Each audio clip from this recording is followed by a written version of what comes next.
വയനാട്ടിലെ DCC treasurer എൻ.എം. വിജയന്റെയും മകന്റെയും ആത്മഹത്യയുമായി ബന്ധപ്പെട്ട കേസിൽ നിർണായക വിവരങ്ങൾ പുറത്ത്. മരിച്ച എൻ.എം. വിജയൻ KPCC നേതൃത്വത്തിന് നൽകിയ പരാതിയുടെ പകർപ്പ് കൈരളി ന്യൂസിന് ലഭിച്ചിരിക്കുകയാണ്. കോൺഗ്രസ് നേതാക്കൾ വാങ്ങിയ പണം തിരികെ നൽകിയില്ല എന്ന കത്തിൽ പരാതി. 2021 കെ സുധാകരൻ അയച്ച കത്ത് കൈരളി ന്യൂസ് പുറത്തുവിടുന്നു. വിവരങ്ങളുമായി അനൂപ് ചേരുകയാണ് വയനാട്ടിൽ നിന്ന്. അനൂപ്, ഈ ബത്തേരി അർബൻ സഹകരണ ബാങ്കിലെ നിയമന അഴിമതിയുമായി ബന്ധപ്പെട്ട വിഷയത്തിലാണ് വിജയന്റെ ആത്മഹത്യ എന്ന വിവാദം.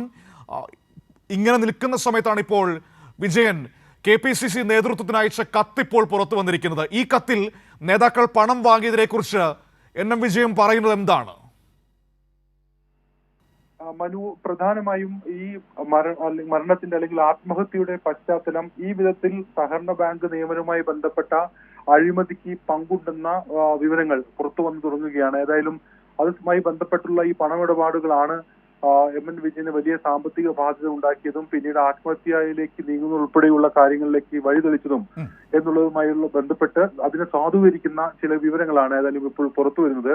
2021 ഈ ജില്ലാ നേതൃത്വത്തിലെ ചിലർക്ക് വേണ്ടി ഇത്തരത്തിൽ നിയമനം നടത്തുന്നതിന് പണം ഇടനിലക്കാരനായി എം.എൻ. വിജയൻ മറ്റ് ഉദ്യോഗാർത്ഥികളോട് പണം വാങ്ങി. അതായത് ഇയാളെ ഇടനിലക്കാരനാക്കി കോൺഗ്രസ് നേതാക്കൾ പണം വാങ്ങുകയായിരുന്നോ? അതെ, അതായത് ഈ എം.എൻ. വിജയൻ, ജില്ലാ ട്രഷററായിട്ടുള്ള എം.എൻ. വിജയൻ മുഖേന ഉദ്യോഗാർത്ഥികളിൽ നിന്ന് പണം വാങ്ങി ജോലി വാഗ്ദാനം ചെയ്തു. ഈ പണം ജില്ലാ നേതാക്കൾക്ക് അദ്ദേഹം കൈമാറി. എന്നാൽ സഹകരണ വകുപ്പ് ഈ സംഭവങ്ങൾ കണ്ടെത്തുകയും ഇതുമായി ബന്ധപ്പെട്ട് ഈ ക്രമക്കേട് നടക്കുന്നു എന്നുള്ള വിവരത്തിന്റെ അടിസ്ഥാനത്തിൽ ആ നിയമനങ്ങൾ സംബന്ധിച്ച് നിയമനങ്ങൾ തടഞ്ഞു. അതേ തുടർന്ന് ഈ പണം ജില്ലാ നേതാക്കളുടെ കയ്യിലായി. എന്നാൽ ജോലി നൽകാൻ പറ്റാത്ത സാഹചര്യമുണ്ടായി. അത് സഹകരണ വകുപ്പിന്റെ ശക്തമായ ഇടപെടൽ മൂലമായിരുന്നു ആ ഘട്ടത്തിൽ അത് നടന്നത്. ഇതോടുകൂടി ഈ പണം ഉദ്യോഗാർത്ഥികൾ തിരികെ ആവശ്യപ്പെട്ടു. എന്നാൽ ഈ പണമൊന്നും ഇവർ തിരികെ നൽകാൻ കൂട്ടാക്കിയില്ലെന്ന് മാത്രമല്ല, പണം വാങ്ങിയെന്ന് ഈ കത്തിൽ പറയുന്ന നേതാക്കൾ ആരൊക്കെയാണ്? ഏത് കോൺഗ്രസ് നേതാക്കളൊക്കെ പണം വാങ്ങിയെന്നാണ് ഈ കത്തിൽ എൻ.എം. വിജയൻ പറയുന്നത്? ഈ കത്ത് പരാമർശിക്കും അല്ലെങ്കിൽ ഈ കത്തിനെ ആസ്പദമാക്കി നമ്മൾ ഈ പറയുമ്പോൾ ഇതിൽ ജില്ലാ നേതാക്കൾക്ക് ഉൾപ്പെടെ വിവിധ നേതാക്കൾക്ക് പണം നൽകിയതായി പറയുന്നുണ്ട്. പേര് പരാമർശിക്കുന്നത് IC ബാലകൃഷ്ണൻ MLA പേരാണ് ഈ കത്തിൽ പരാമർശിക്കുന്നത്. ഈ കത്ത് നേരത്തെ സംസ്ഥാന നേതൃത്വത്തിന് എം.എൻ. വിജയൻ നൽകിയ പരാതിയാണ്. അതോടൊപ്പം ഇതുമായി ബന്ധപ്പെട്ട് മറ്റു ചില രേഖകൾ കൂടി പുറത്തു വരുന്നുണ്ട്. അത് ഈ പണമിടപാട് സംബന്ധിച്ച് ജോലി കിട്ടിയില്ലെങ്കിൽ പണം തിരികെ നൽകണം എന്ന് ഉറപ്പു നൽകുന്ന ചില ധാരണാപത്രങ്ങളാണ്, ഉടമ്പടി രേഖകളാണ്.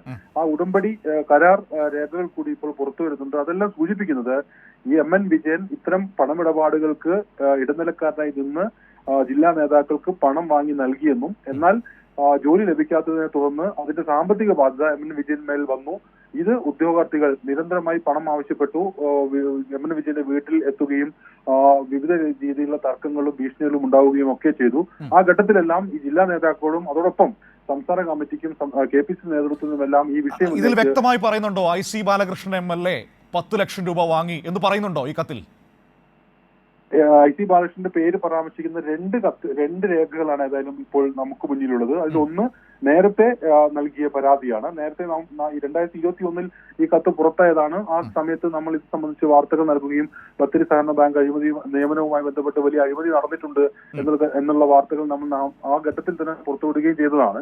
ഏതായാലും ആ കത്തിലെല്ലാം ഈ പേര് പരാമർശിക്കുന്നുണ്ട്. അതോടൊപ്പം ഈ ജോലി വാഗ്ദാനം അല്ലെങ്കിൽ ഉദ്യോഗാർത്ഥിയുടെ പിതാവ് ഈ വിധത്തിൽ പണം കൈമാറുമ്പോൾ തയ്യാറാക്കിയ ഒരു ഉടമ്പടി കരാറും നമുക്ക് ലഭിച്ചിട്ടുണ്ട്. ആ കഥയിലെല്ലാം ഈ ചിത്രത്തിൽ നേതാക്കളുടെ DCC നേതാക്കളുടെ പേരുകൾ പരാമർശിക്കുന്നുണ്ട്. പ്രത്യേകിച്ച് MLA IC ബാലകൃഷ്ണന്റെ ഉൾപ്പെടെ പേരുകൾ പരാമർശിക്കുന്നുണ്ട് എന്നുള്ളത് ഈ മരണത്തിന്റെ പശ്ചാത്തലത്തിൽ ഗൗരവമായി കാണേണ്ട കാര്യമാണ്. കെ സുധാകരനാണോ പരാതി? KPCC അധ്യക്ഷനാണോ ഈ പരാതി കൊടുത്തിരുന്നത്?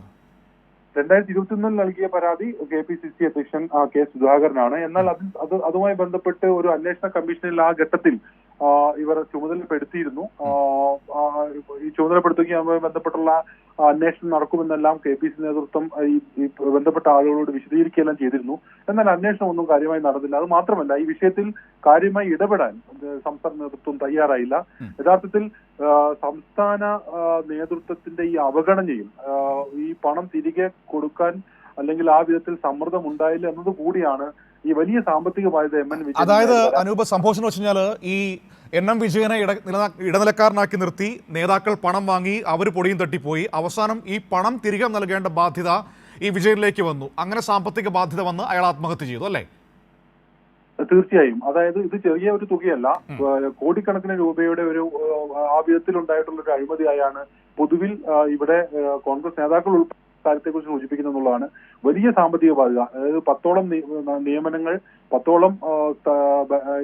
നിയമനങ്ങൾ വിവിധ ബാങ്കുകളിലായി നൽകാം എന്ന് പറഞ്ഞാണ് ഈ പണം സ്വരൂപിക്കുന്നത്. ആ ഘട്ടത്തിൽ ഈ പണം എന്നാൽ നേതാക്കളുടെ കയ്യിലാവുകയും ഈ ഉടമ്പടി പ്രകാരം എം എൻ വിജയന് ഈ ബാധ്യത വരികയും ചെയ്തു.